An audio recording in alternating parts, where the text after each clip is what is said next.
In other news, the Royal Commission into the catastrophic summer of bushfires has held its first sitting, and the opening message was blunt. The fires were predicted and they'll happen again. The Commission has 3 months to investigate before handing down its report at the end of August. The inquiry has been asked to look at ways of improving coordination between the states and the Commonwealth.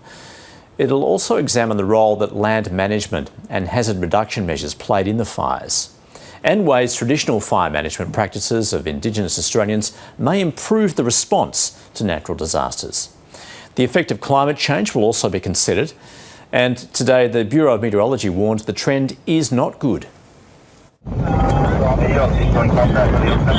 Australia's black summer shocked the world as large swathes of the nation burned. But the fires began much earlier than December, and some were not extinguished until long after February. And the nation's weather forecasters predicted it. Things really played out the way our forecast models, both in climate and weather, suggested they would. The Royal Commission has moved online to comply with pandemic restrictions. We've not forgotten the devastation of the bushfires or the ongoing effects experienced by those in disaster-affected communities across the country. The drought laid the groundwork, sucking the moisture out of the landscape.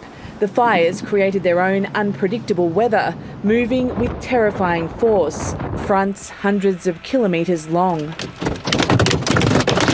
The top scientists say all weather is intensifying as the climate is warming, and while some damage could be undone, not all of it can. Depending on the extreme events, there's an element of locked in, but some of these are locked in because of emissions that we've already had.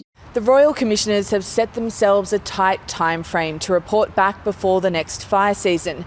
And while this coming summer could still turn catastrophic, conditions are wetter, and that's forecast to continue. Beyond that, it's difficult to say, except that the trends probably load the dice towards worse fire seasons in general. Families who lost their homes in the fires don't want others to be in the same position. I knew it was coming, and when it hit the plains, no one could afford this. It was massive. Hoping to rebuild from the ruins. Anna Henderson, ABC News, Canberra.